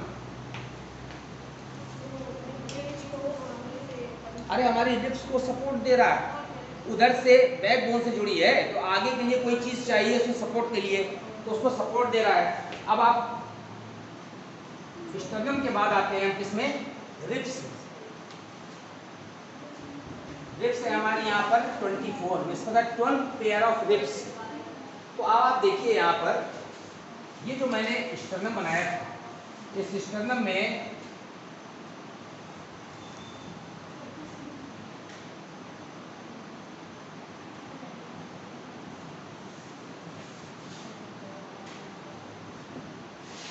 ठीक है, अभी मैंने लेबलिंग हटा दी। अब यहाँ पर 12 पेयर ऑफ रिब्स हैं, 12 जोड़ी पसलियाँ। एक तरफ किससे जुड़ी है? वर्टिब्रल कॉलम से, और आगे किससे जुड़ी है? स्टर्नम से। वर्टिब्रल कॉलम में किन वर्टिब्री से जुड़ी हैं आप बताओ? वर्टिब्रल कॉलम में जो हमारी रिब्स है किस वर्टिब्री से जुड़ी हुई है? 5 होती है ना ग्रुप में, सर्वाइकल होती है, थोरेसिक होती है, कहाँ से जुड़ती हैं? ग्रीवा कशल से जुड़ती है कि वक्ष से कि कटी से, कहाँ से? थोरेसिक से जुड़ती है, वक्ष भाग से, क्योंकि ये पार्ट हमारा थोरेक्स पार्ट है। तो ये जो पहली वर्टिब्री है तो बनाइएगा नहीं, आप देख लीजिए, फर्स्ट वर्टिब्री हो गई, ये सेकंड वर्टिब्री हो गई। जब भी आप इधर बनाएंगे तो आप थोड़ा सा ऐसा डॉट डॉट कर लीजिए, क्योंकि नीचे की ओर इसका जो सरफेस एरिया है वो क्या होगा? बढ़ता चला जाएगा। तो फर्स्ट हो गई, सेकंड हो गई, थर्ड हो गई, फिर इसके बाद ये फोर्थ हो गई, इस तरह से बनाते जाते हैं। ये फिफ्थ हो गई, फिर इसके बाद ये सिक्स हो गई, और फिर इसके बाद ये सेवन। ये जो 7 पेयर ऑफ वर्टिब्रीज हैं, these are called the vertebro sternal, these are called the vertebro sternal। एक वर्टिब्रो माने एक तरफ से वर्टिब्री से जुड़ी है और एक तरफ से स्टर्नम से जुड़ी, so these are called the vertebro sternal ribs, also called the true ribs। अब ये जो रिब्स है तो बैकबोन से उधर से आ रही है, ये वाला पार्ट सॉफ्ट होता है, तो यहाँ पर ठोकर ना लगे स्टर्नम में, कोई चीज़ टकरा जाए या खांसी आती है तो रिब्स भी आपको पता है मूवमेंट होता है, ब्रीथिंग में कल बताया था। तो ये रिब्स में जो आगे का पार्ट होता है वो कार्टिलेजनस होता है, आगे का पार्ट जो किसको टच कर रहा है? स्टर्नम को, और बाकी पार्ट कैसा होता है? बोनी होता है। तो यहाँ पर अगर आपने ऐसे रिब्स बनाई है तो आप देखेंगे इतना पार्ट इसका अलग कलर से बना होता है ऐसा, इसका मतलब है कि ये वाला जो पार्ट है वो कैसा है? कार्टिलेजनस है, और बाकी पार्ट बोनी है। तो cartilage is less hard in comparison to the bone. तो ये 7 पेयर अभी हो गई ट्रू रिब्स। अब इसके बाद जो 8th 9th और 10th रिब्स होती हैं वो यहाँ पर स्टर्नम तक नहीं पहुँच सकती, देख रहे हैं आप? ये 7th से ही जुड़ गई यहाँ तक, स्टर्नम तक आकर नहीं जुड़ रही। So these are called the vertebrochondral ribs. इसके कॉन्ड्रल पार्ट से, कार्टिलेज पार्ट से जुड़ गई है 7th के, so these are called the vertebrochondral ribs. अब ये वर्टिब्रो कॉन्ड्रल रिब्स हैं, कौन सी हैं? 7th के बाद वाली हैं, और शुरुआत में 7th थी वो वर्टिब्रो स्टर्नल थी। अब लास्ट में 11th और 12th वाली जो रिब्स हैं वो यहाँ पर आप ऐसे देखते हैं, ऐसे लगी होती हैं। These are called the floating ribs. कौन सी? फ्लोटिंग का मतलब है वो यहाँ से निकली तो है वर्टिब्री से, लेकिन वो कहीं जाकर जुड़ी नहीं है, ऐसी फ्रीली एयर में लटकी। तो these are called the floating ribs. कौन सी? 11th और 12th, और 7th 8th 9th vertebro chondral. और शुरुआत की जो 7 है, जैसे यहाँ पर आप लेवलिंग करते हैं 1 2 3 4 5 6 और ये 7th, ये सब है vertebro sternal ribs, also called the true ribs. और बाद की जो कौन सी है? फॉल्स रिब्स हैं। फॉल्स इसलिए है क्योंकि वो वापस आकर के स्टर्नम से कोऑर्डिनेट नहीं कर रही। तो आपने देखा 12 पेयर ऑफ रिब्स थी, 24 काउंटिंग कर लीजिए, 8 14 और 6 ये सब मिला के हो गई 28। ठीक है, ये वाली एक है 29 के बाद ये हो गई 30, और 30 के बाद ये 20 से 24 जोड़ लीजिए, कितनी हो गई? 50। तो 50 30 मिलकर कितनी हो गई बोन्स? 80। अब अगर आप वर्टिब्री की संख्या 26 के स्थान पर 33 ले लेंगे इन्फेंट्स वाले में, तो ये 87 हो जाएगी। तो वहां पर बोन्स बढ़ जाएगी। अपेंडिकुलर स्केलेटन में फिक्स है, इसमें ही फिक्स है, किसके लिए? इन्फेंट्स के लिए अलग है और एडल्ट के लिए अलग है। तो अभी हमने आपको पूरा एक्सियल स्केलेटन बता दिया कि किस तरह से बोन्स की पूरी काउंटिंग हो गई। ठीक है, 80 बोन्स यहाँ पर हो गई। अब हम आते हैं इसमें अपेंडिकुलर। अपेंडिकुलर स्केलेटन जो मिडिल लाइन है, मिडिल एक्सिस, उससे जो पार्ट लेटरल जुड़े हुए हैं उसके सपोर्ट के लिए अपेंडिकुलर स्केलेटन होता है। और जो अपेंडिकुलर स्केलेटन होता है, आपने वहां पर बोन्स की संख्या काउंट की है, कितनी होती है?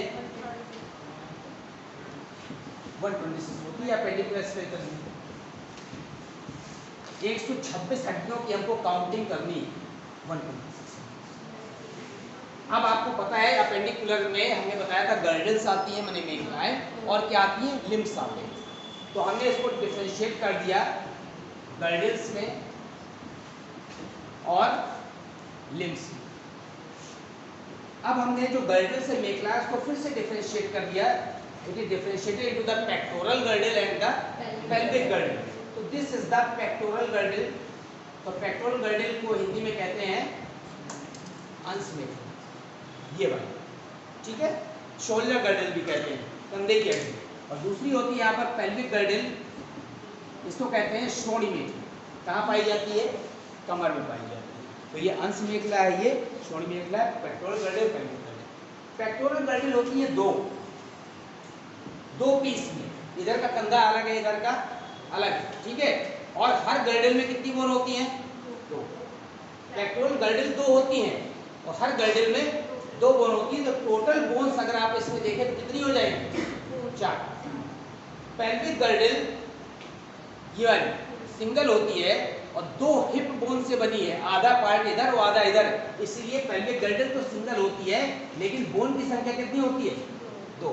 पेक्टोरल गर्डल 2 होती है और बोन की संख्या कितनी होती है, 4। कंफ्यूज नहीं होना है, पेक्टोरल गर्डल 2 है, हर गर्डल में 2 हड्डियां हैं, तो 2 दूनी 4।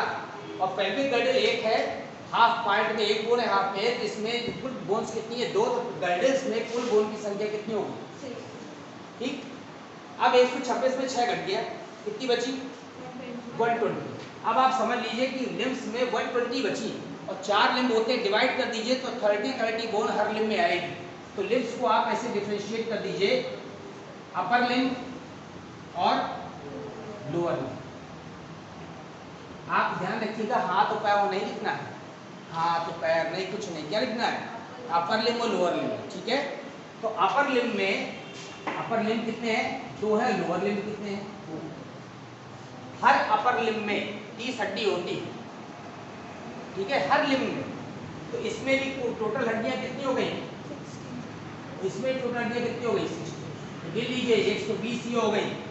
लिम्स में कितनी हड्डी हो गई टोटल, 120, और ये 6 इसमें हो गई, कितनी हो गई, 126। अब अलग अलग डिफरेंशिएट करते हैं। अभी हम क्या लेंगे, गर्डल्स में पेक्टोरल गर्डल।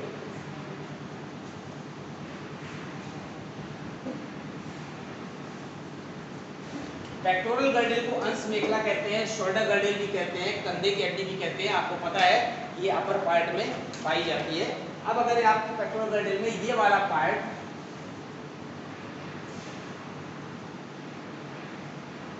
जैसे नहीं बनाए लगना, समझा के बना रहा हूँ, ये स्टर्नम है। तो जो हमारी पेक्टोरल गर्डल है ना, उसमें पेक्टोरल गर्डल में 2 हड्डी होती है, पेक्टोरल गर्डल में 2 हड्डी होती है, एक को कहते हैं क्लेविकल और दूसरे को कहते हैं स्कैपुला। इसको हिंदी में कहते हैं हसूली। इसी का एक और नाम है कॉलर बोन, ठीक है। तो निश्चित ही जब नाम कॉलर बोन है तो कहाँ पाई जाएगी, अरे कॉलर में पाई जाएगी, ऐसे करके ये वाली जो हड्डी पकड़ में आती है ना, ये कॉलर बोन है, ठीक है, हसूली है। क्लेविकल है, जब टूट जाती है, छोटे बच्चे ऐसे तो बहुत तेज पेन होता है, पेन तो हर हड्डी में होता है, टूटती है तो ये क्लेविकल, कॉलर बोन भी कहते हैं। और दूसरा पार्ट है इसी का स्कैपुला, जो आपको मुख्य रूप से कंधा दिखाई देता है, कंधा ये शोल्डर जो है। अब आते हैं दोनों में कि कैसे क्लेविकल और स्कैपुला एक दूसरे से कनेक्ट है। हमने यहाँ पर स्टर्नम इसलिए बनाया है क्योंकि एक तरफ से स्टर्नम से क्या मिलता है, सपोर्ट मिलता है, ठीक, और पीछे तरफ से किससे मिलता है, वर्टिब्रल कॉलम से मिलता है। तो अब इस वाले पार्ट में ये वाला जो पार्ट है स्टर्नम का, इस स्टर्नम वाले पार्ट से ऐसे कनेक्ट होकर के, तो ये वाला पार्ट यहाँ पर हम कौन सा बना दें, ये स्कैपुला हो गया, बनाइए नहीं, ये वाला पार्ट ये एक क्लेविकल। तो क्लेविकल एक तरफ से इससे सपोर्ट में आ गई है स्टर्नम से, तो यहाँ पर स्टर्नम सपोर्ट मिल गया। ये वाला पार्ट इसका एस के आकार का बड़ा हुआ है, ठीक है। तो ये जो फोल्ड होकर के वापस आ रहा है इस पार्ट में, जिसको टच कर रहा है, ये वाला पार्ट है स्कैपुला। तो ये क्लेविका और स्कैपुला एक दूसरे को जो टच कर रहे हैं, यहाँ पर जो ज्वाइंट है, ठीक है, या जो प्रोसेस निकला हुआ, प्रवर्ध निकला हुआ, उसे क्या कहते हैं यहाँ पर एक्रोमियन प्रोसेस, हिंदी में कहते हैं एक्रोमियन प्रवर्ध। तो ये जो है स्कैपुला का इमेजिनेशन है जो क्लेविकल से क्या कर रहा है, ज्वाइंट कर रहा है। अब ये स्कैपुला का ये वाला पार्ट इससे क्या हो गया, ज्वाइंट हो गया। अब आप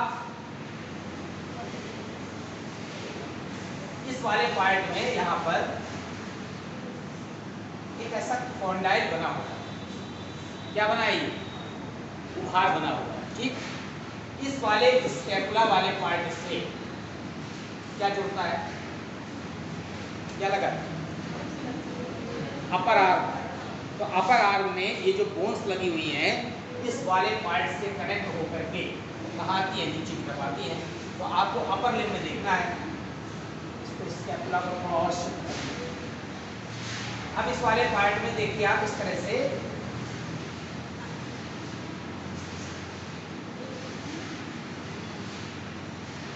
ये वाला पार्ट इसे कहते हैं ग्रेटर ट्यूबरक्यूल,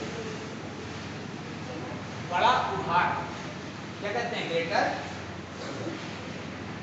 और इस वाले पार्ट को कहते हैं यहाँ पर लेसर ट्यूबर।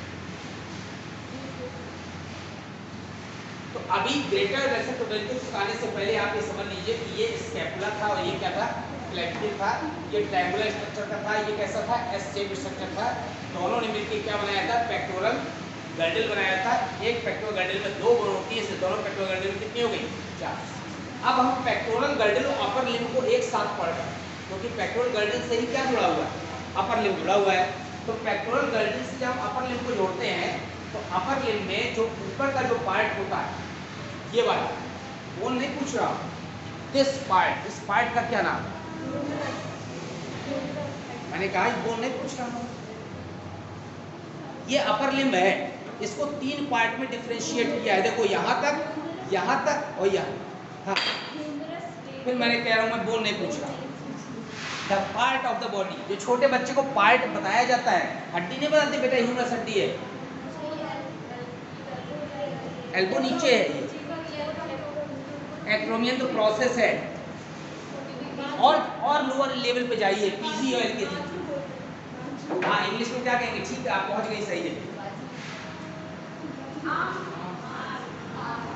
आर्म बोलते हैं।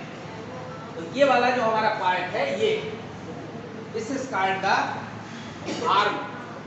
आर्म में जो बोन होती है उसका नाम है ह्यूमरस। आर्म बोन तो है नहीं, आर्म में जो बोन है उसका नाम है ह्यूमरस। ये वाली हड्डी यहाँ से आता है, ह्यूमरस है।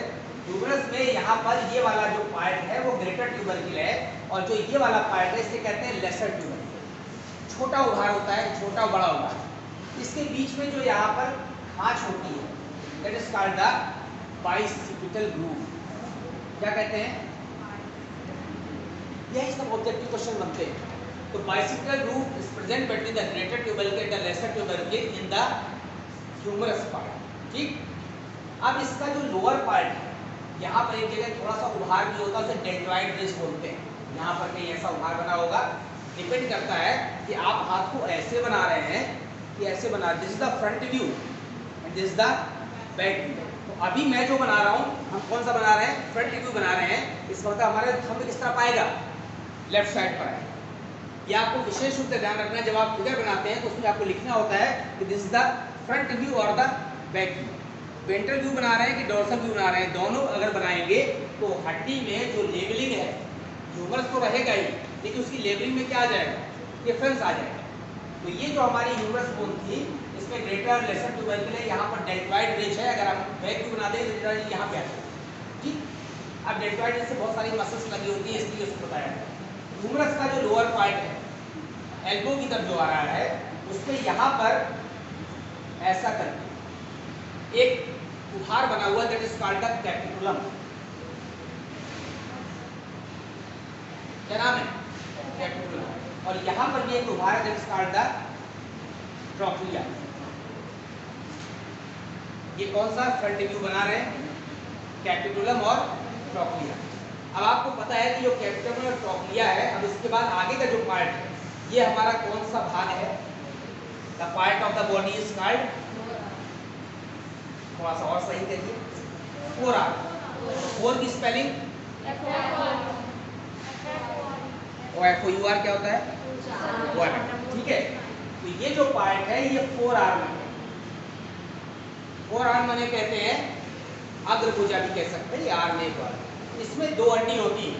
अब आपको लर्न कैसे करना है, अगर हमने ऐसे हाथ रखा है ये, तो अंगूठे की सीध में जो हड्डी होगी that is called the radius, और छोटी उंगली की सीध में उंगली होगी that is called the ulna.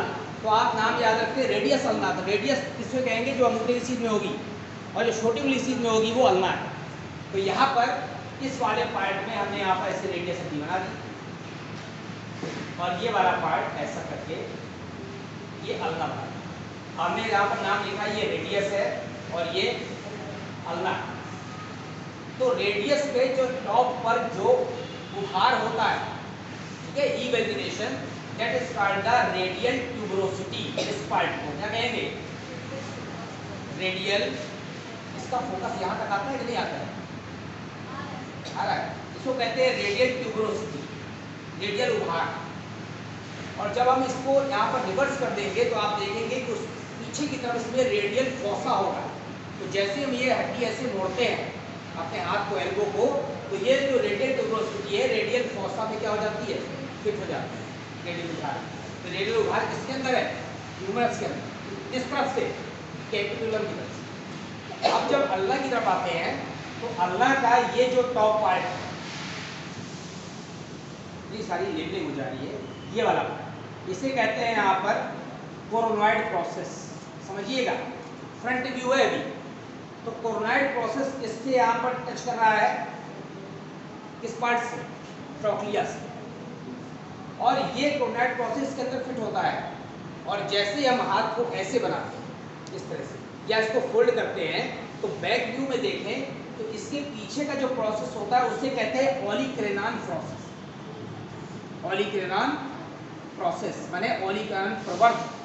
और ह्यूमरस में ट्रोक्लिया की तरफ से जो फोसा होता है, गर्त होता है, उसे कहते हैं ओलिक्रेनान फोसा। ठीक है, फोसा माने गर्त। एक प्रवर्ध है तो प्रवर्ध का वही नाम है, एक कोरोनॉइड प्रोसेस है, तो जो गर्त होगा वो कोरोनॉइड फोसा होगा।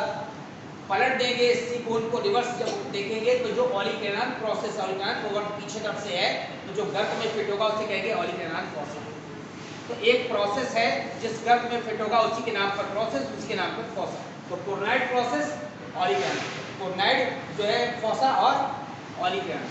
ठीक, अब हम इसके बाद रेडियस अल्ना के बाद फिर किसमें आते हैं, इसको थोड़ा छोटा बना दें तो बोर्ड में नीचे तक हमारा हाथ चला जाएगा। ये रिप्रेजेंटेशन है। ये वाला पार्ट इस फोर आर्म हो गया, इसके नीचे का पार्ट को क्या कहलाता है, ये हैंड।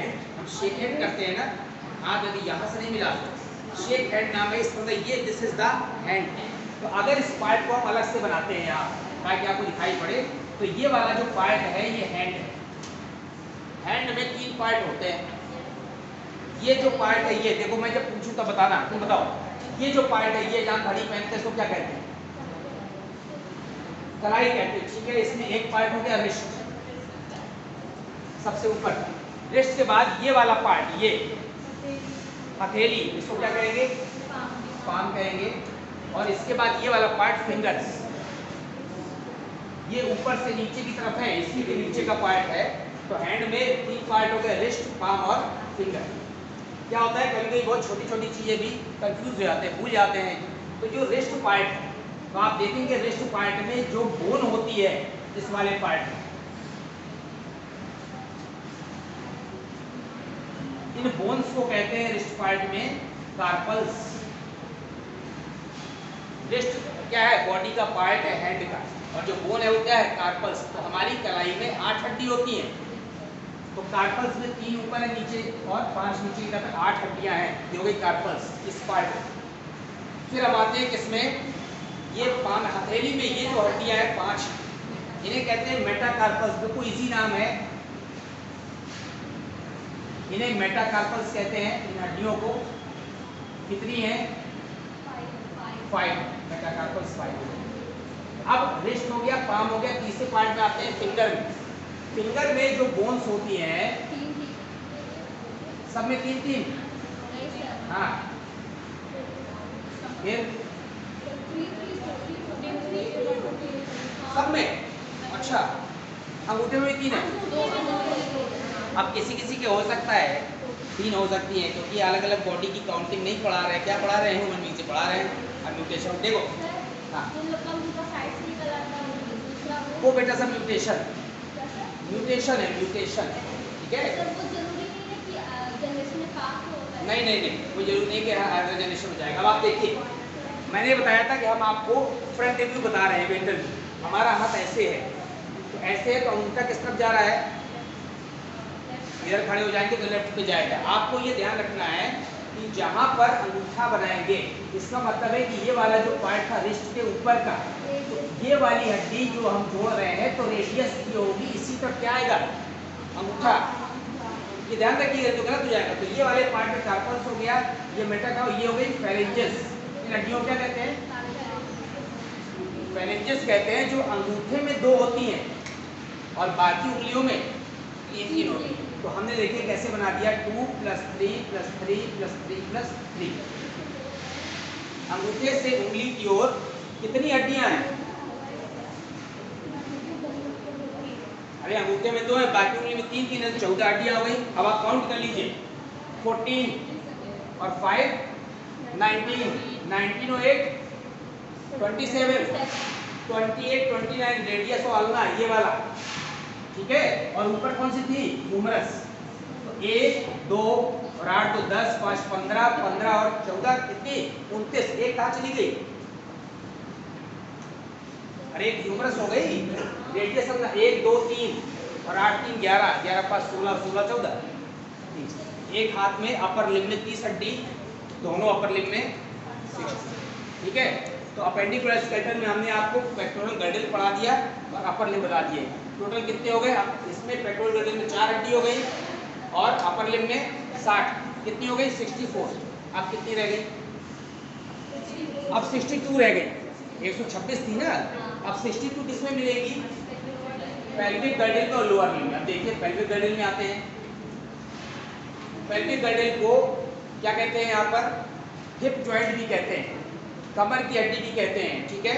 यही पेल्विक गर्डल जिन लोगों का चौड़ा होता है तो कहते हैं बहुत मोटी कमर हो गई, जिसका पतला होता है पेल्विक शॉर्ट होता है। ये पेल्विक गर्डल में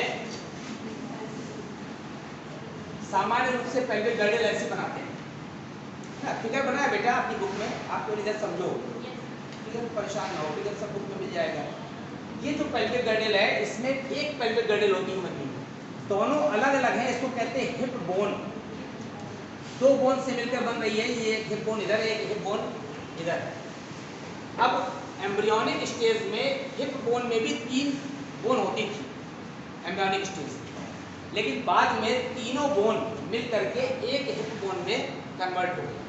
तो यहाँ पर जो ये ऊपर की बोन थी, इसका नाम था इलियम। एक इलियम डाइजेस्टिव सिस्टम में भी है, क्या अंतर है? हाँ उसमें ई है, इसमें आई है। एक बोन ये है स्चियम और एक बोन है यहाँ पर प्यूबिस।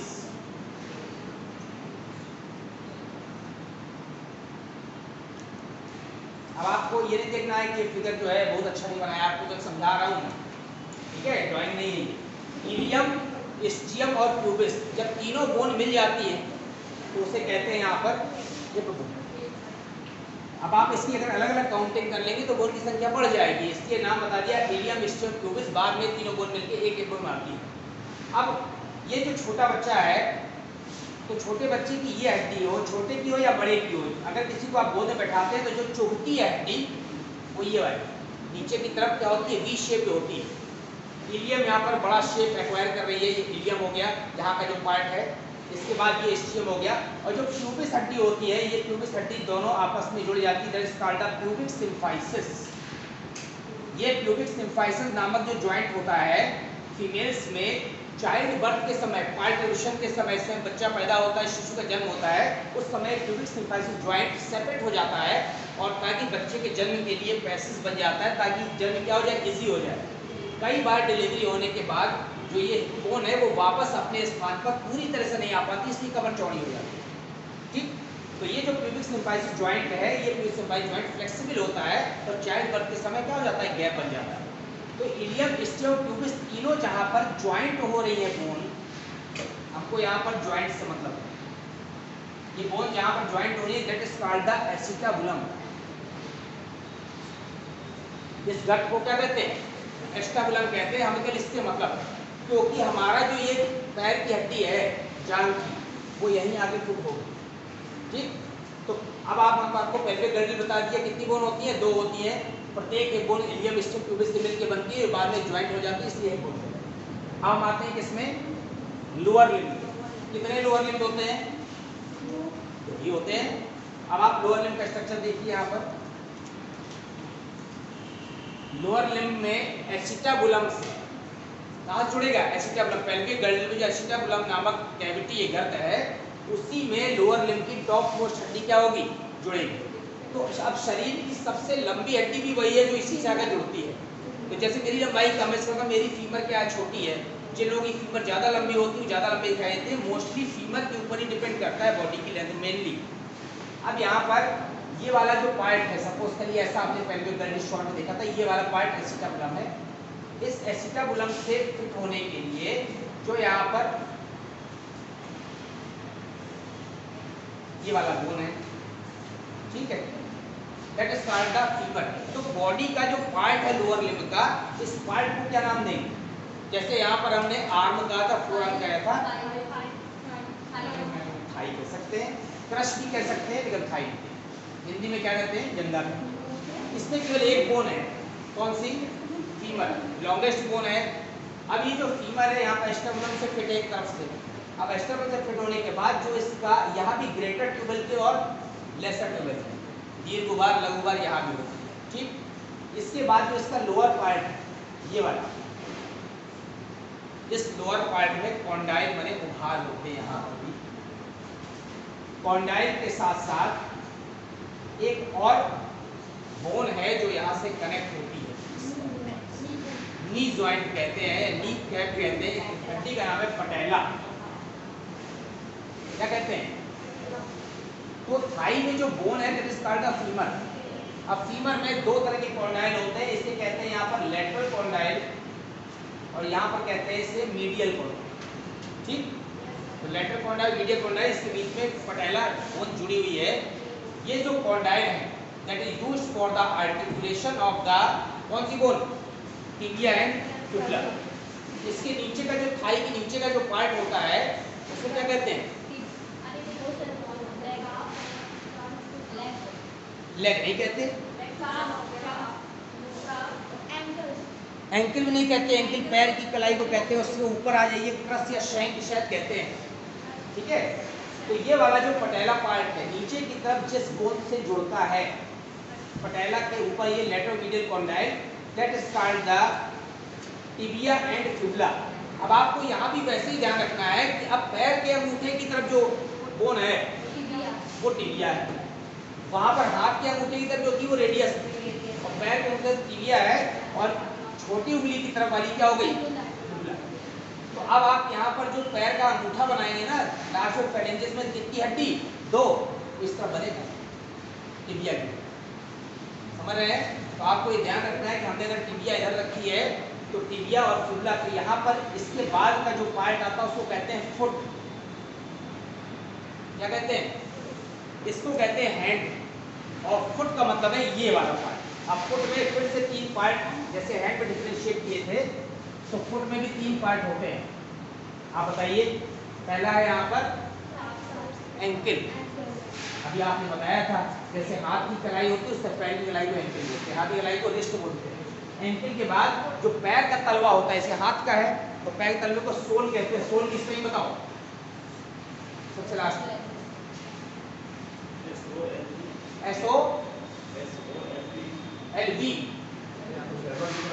अच्छा, अगर ऐसे लिख दें, अच्छा इट इज करेक्ट और नॉट करेक्ट है। अच्छा, या तो सोल ऊपर ले गए तुम तो हमको यार, आत्मा है ये वाला सोल नहीं है, कोई बात नहीं, बैठे। ये सोल मैंने तलवा। उसके बाद यहाँ पर फिर से क्या आती है, फिंगर्स आती है पैर की। अब आप देखिए कोई डिफरेंस नहीं है। जो पैर में रिस्ट पार्ट है, फुट में कलाई, हमारे हाथ की कलाई में 8 हड्डी थी, से कार्पल्स कहा था। जो पैर की कलाई है हम यहाँ पर अलग से बनाते हैं वहाँ उस पार्ट से, तो इसमें यहाँ पर 7 बोन्स होती हैं। कितनी? 7। इन्हें कहते हैं टार्सल्स। अब आप देखिए यहाँ पर टार्सल्स 7 हो गई, यहाँ पर हाथ में कितनी थी? 8। तो हड्डी एक जो बढ़ी वो कौन सी थी? पटेला। हाथ में यहाँ पर रेडियस चलने के बाद सीधे जो है आगे किसमें आ गए? रिस्ट में। यहाँ पर क्या है? फीमर के बाद टिबिया फिबुला है, इसके बीच में एक और बोन आ गई है, पटेला। तो हड्डियों की संख्या यहाँ पर एक बढ़ी, तो इसको मेंटेन करने के लिए यहाँ पर टार्सल्स एक कम हो गई, 8 से कितनी हो गई? 7। अब इसके बाद जो पैर का तलवा है उसमें जो हमारी बोन सीधी जा रही है, that is called the metatarsals. Metatarsals same उसी तरह जैसे वहां पर 5 थी, इसी तरह से यहाँ पर मेटाटार्सल्स कितनी है? 5 है। और फिर आता है फेलेंजेस। तो फेलेंजेस में अगर हमने यहाँ पर इस तरफ टिबिया लिया था तो यहाँ पर पैर का अंगूठा होगा तो 2, और बाकी सब में कितनी कितनी? 3। तो ये आप देख लीजिए फेलेंजेस है। फेलेंजेस में 14 हड्डियां होती हैं, और 14 हड्डी में अंगूठे में 2 होती हैं, बाकी सब में कितनी होती है? 3 होती है। आप ऐसे रो लगा देती है, समझ में आ जाएगा कि अंगूठे से छोटी उंगली की तरफ 2 से 3 हो रही है। मिडिल वाली थोड़ी बड़ी बनाई जाती है, क्योंकि मिडिल में थोड़ा बड़ी होती है नॉर्मली। ठीक, तो आपको यहाँ पर बोन की काउंटिंग देखना है, ना कि बहुत ज़्यादा स्ट्रक्चर में जाना है। तो आप फिर से काउंट कर लीजिए। फीमर एक ये हो गई, फिर इसका पटेला 2, टिबिया फिबुला 3 और 4, टार्सल 7 और 4 11, 11 और 5 16, और 16 और 14 30। तो 2 लोअर लेवल थे तो 60 हड्डी, और पेल्विक गर्डल में 2 हड्डी। तो आप देख रहे हैं कि ये 62 ये हो गई, और अपर लिम्ब और पेट्रोल गर्डल में कितनी हो गई? 64। दोनों जोड़ दीजिए 126। तो पूरे बॉडी में 206 बोन्स जो होती हैं वो एक्सियल और अपेंडिकुलर में डिफरेंशिएट होती है। एक्सियल में 80 होती है, अपेंडिकुलर में 126 होती हैं। अब एक्सियल में पूरी संख्या आपको पता है, अपेंडिकुलर को 2 पार्ट में बांट दिया, गर्डल्स में और लिम्स में। गर्डल्स में 6 होती हैं और लिम्स में 30 होती है, चारों में तो 120 होती है। तो पूरी 206 हड्डियां हमारे यहाँ पर काउंटिंग में आती है। अब इसमें एक चीज रखिए, जॉइंट्स तो रही गई, जॉइंट के साथ साथ एक और मेन पार्ट रह गया, वर्टिब्री। अक्सर वर्टिब्री वाले पूछ लेते हैं, जो हमारी वर्टिब्री एक कशेरुक है वो एक आइडियल वर्टिब्री जो होती है, आदर्श कशेरुक, उसमें क्या क्या चीजें होनी चाहिए? वर्टिब्री जान रहे हैं ना, हमारी बैकबोन की यूनिट है, that is called the vertebrae. तो वर्टिब्री में सबसे जो कॉमन चीज होती है उसे कहते हैं यहाँ पर सेंट्रम। सेंट्रम को हिंदी में कहते हैं बॉडी, हिंदी में कहते हैं कशेरुकाय। क्या कहते हैं? कशेरुकाय। बॉडी कहते हैं, सेंट्रम कहते हैं। ये आइडियल वर्टिब्री है। नॉर्मल जैसे कहा जाए कि नॉर्मल ह्यूमन बीइंग का फिगर बनाओ, तो हमको स्पेशली किसी का नहीं बनाना है, सामान्य रूप से आंख बना देनी है, नाक बना देनी है, कैसे चेहरा होता है। तो ये वाला पार्ट सेंट्रम हो गया। अब सेंट्रम पार्ट के बाद इस तरह का एक प्रोसेस ऊपर निकला होता है, that is called the spinous process, कंटकीय प्रवर्त। ठीक है, बुक में बना है, आप लोग देखिए। स्पाइनस प्रोसेस जहां पर आकर के खत्म हो रहा है, इस वाले पार्ट पर इस तरह के 2 आर्टिकुलर्स बने होते हैं दोनों तरफ। इसे कहते हैं सुपीरियर आर्टिकुलर फैसेट, हिंदी में कहते हैं उच्च संधि प्रवर्ध, या कहीं कहीं लिखा होता है सुपीरियर आर्टिकुलर प्रोसेसेस। तो प्रवर्ध में फैसेट होता ही है, तो ये दोनों सुपीरियर आर्टिकुलर फैसेट। इसके बाद इस वाले पार्ट में नीचे की तरफ ये वाले जो पार्ट है, that is called the inferior articular facet, Hindi में कहते हैं निम्न संधि प्रवर्ध या इंटीरियर आर्टिकुलर प्रोसेसेस। आप देख रहे हैं एक स्पाइनस प्रोसेस हो गया, एक सुपीरियर आर्टिकुलर प्रोसेस हो गया, और एक इंफीरियर हो गया। कितने हो गए? 6 प्रोसेस। इस वाले पार्ट, सॉरी 5, इस वाले पार्ट से यहाँ पर ऐसा एक प्रोसेस लगा होता है, इसका ट्रांसवर्स प्रोसेस। क्या लगा है? अनुप्रस्थ। देखिए एक जोड़ी ट्रांसफर प्रोसेस है, एक जोड़ी इंफीरियर आर्टिकुलर प्रोसेस है, कितने हो गए? 2 पेयर हो गए। थर्ड पेयर है सुपीरियर आर्टिकुलर प्रोसेस, 3 पेयर हो गए। और लास्ट में एक क्या है? Spine process. कंटिकीय प्रवर्ध, इसके अलावा मेन पार्ट जो है सेंट्रम माने कशेरुक काय के बाद दूसरा पार्ट होता है कशेरुक चाप। चाप एक ये है और एक ये, इसी चाप से उच्च और निम्न संधि फलक निकल रहे हैं। ये दोनों जहां पर ज्वाइंट हो रहे हैं वहां कंटिकीय प्रवर्ध निकल रहे हैं और दोनों साइड से एक एक जोड़ी अनुप्रस्थ प्रवर्ध निकल रहे हैं। तो यहाँ पर 3 पार्ट हो गए, सेंट्रम माने कशेरुक काय, दूसरा कंटिकीय चाप और तीसरा होता है प्रवर्ध। तो प्रवर्ध कितने हैं? 7, 3 पेयर में है और एक क्या है? अलग है, अनपेयर। प्रोसेसेस उभार जो निकले हुए हैं, ये आइडियल स्ट्रक्चर है किसका? वर्टिब्री। हमको केवल स्पेशली ध्यान रखना है कि जो सर्विकल वर्टिब्री है, सर्विकल वर्टिब्री चूंकि में पहली जो वर्टिब्री सर्विकल वर्टिब्री 7 होती है, उसमें जो पहली वर्टिब्री होती है उसको क्या कहते हैं? एटलस कहते हैं। जो एटलस वर्टिब्री है वो किस में जाकर फिट हो रही है? स्कल में। किस पार्ट से? मैग्नम में नहीं जाकर फिट हो रही है। वर्टिब्री ऑक्सीपिटल कॉन्डाइल में जाकर फिट हो रही है। कहाँ? Occipital condyle. ऑक्सीपिटल का जो वेंट्रल पार्ट है उसमें 2 कॉन्डाइल लगे थे, नाम था ऑक्सीपिटल कॉन्डाइल, उसमें जाकर फिट होना है। तो पहली वाली जो वर्टिब्री है एटलस सर्वाइकल वाली, वो खोपड़ी में जाकर घुस जाती है ऐसे। और जो दूसरी वर्टिब्री है तो पहली और दूसरी वर्टिब्री ऐसे रोटेट हो रही है। तो ये जो खोपड़ी घूम रही है तो ये खोपड़ी में एटलस कशेरुक फिट हो गई है। और एटलस किस पे घूम रही है? एक्सिस पर। ये हमारी एटलस नहीं घूम रही। एटलस तो ये हो गई ऐसे फिक्स हो गई है, हमारा स्कल हो गया, ये एटलस हो गई, ये जुड़ गई। और इसके नीचे जो एक्सिस है जो एटलस से जुड़ी है तो एक्सिस मूव कर रही है। तो इसीलिए एक्सिस का जो मूवमेंट है वो चारों तरफ नहीं होता, ठीक है? 90 डिग्री तक मूवमेंट है, 90 इधर और 90 इधर। इसीलिए पिक्चर में जब पकड़ के ऐसे घुमा देते हैं तो वो 360 डिग्री हो जाता है, तो फिर वो लास्ट बार घूमती है, ठीक है ना? फिर दोबारा नहीं घूमती है। तो अगर आप देखें जो हमारी पहली वर्टिब्री है वो एटलस वर्टिब्री है और जो दूसरी वर्टिब्री है वो कौन सी है? एक्सिस। तो हमको एटलस और एक्सिस वर्टिब्री के बारे में थोड़ा जानना है। तो जो एटलस वर्टिब्री होती है हमारी, वो वर्टिब्री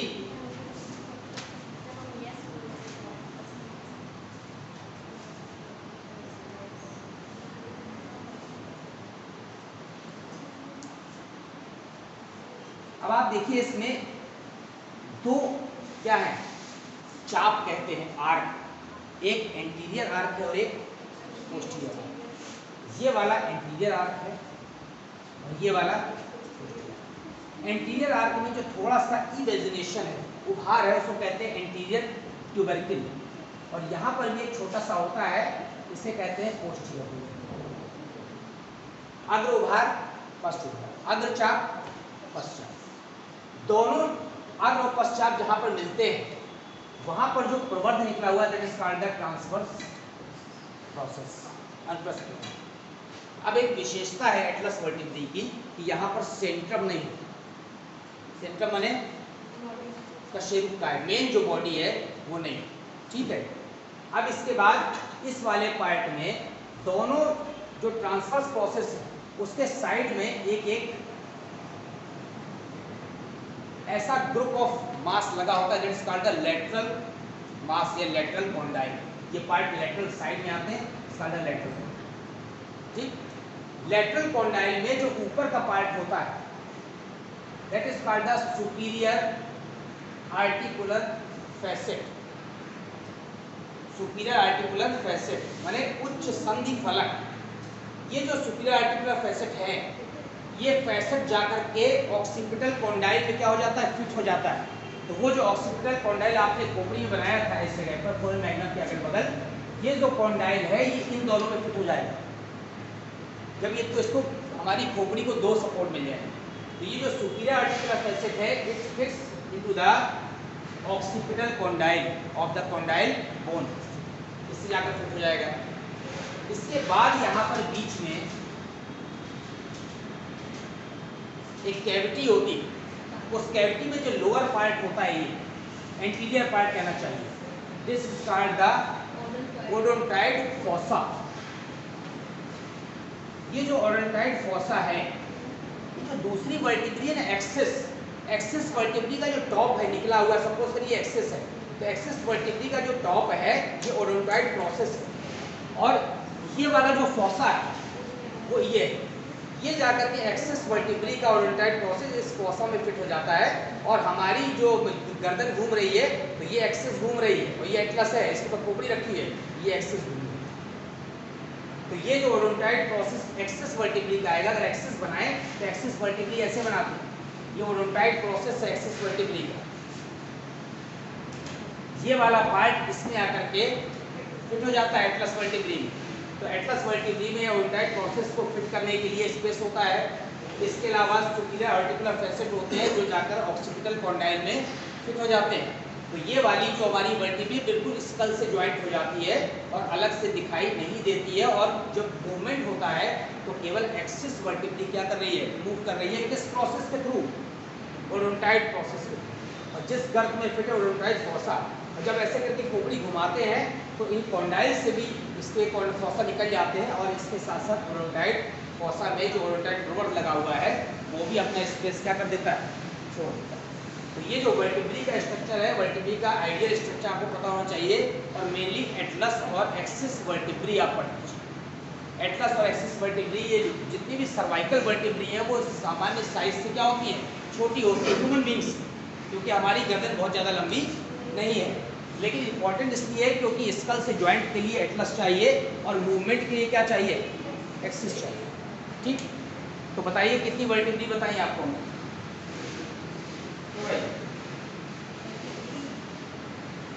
वर्टिब्री कितनी बताएं? How many types of vertebrae in the human beings? How many types of vertebrae? 3 types की, कौन कौन सी?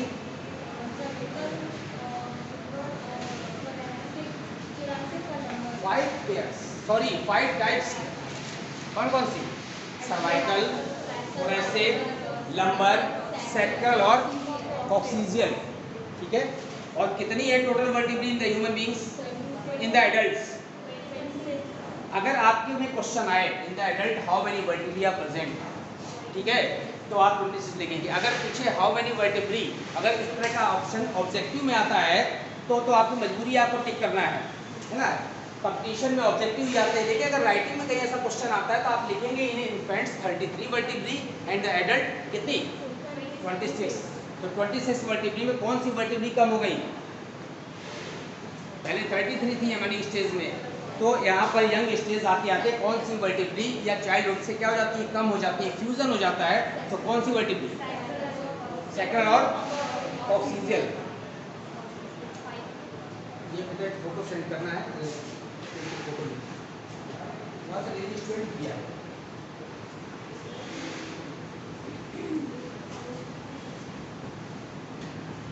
अरे what is the function of vertebrae, vertebrae का फंक्शन क्या है, स्पेशली कौन सा, थोरैसिक वर्टिब्री क्या होती है, नहीं, थोरैसिक वर्टिब्री का मेन फंक्शन बताइए। थोरैसिक केस बनाने में हेल्पफुल है, ठीक है ना, एक तरफ से स्टर्नम से और एक तरफ से किससे, थोरैसिक से ही जुड़े हुए हैं, तो हमारी रिब्स को भी क्या मिल रहा है, सपोर्ट मिल रहा है, ज्वाइनिंग स्पेस मिल रहा है, ठीक है। और हमारी जो लास्ट में जो वर्टिब्री है, सबसे लास्ट, उसको कहते हैं कॉक्सीजियल। जो कॉक्सीजियल से ही पहले क्या लगी होती थी, टेल लगी होती थी, तो आपने पढ़ा होगा जब भी, एक पास से होगा जो हमारी टेल लगी होती है, आपने अगर फाइलम कॉर्डेटा पढ़ा होगा तो कॉर्डेटा में लिखा हुआ है कि कौन कौन से इंपॉर्टेंट फीचर्स हैं एम्ब्रियोनिक डेवलपमेंट के साथ साथ ऑर्गेनिक एवोल्यूशन, कौन से फीचर्स हैं, प्रेजेंस ऑफ टेल वर्टिब्री। इसका मतलब है यहाँ से पहले टेल लगी होती थी, लेकिन बाद में धीमे धीमे क्या होगा, इट इज जनरेट हो गई। अगर किसी व्यक्ति में अभी भी सपोज करिए टेल पाया जा रहा है, टेस्ट बंद कर, और किसी व्यक्ति में अभी भी सपोज करिए टेल पाई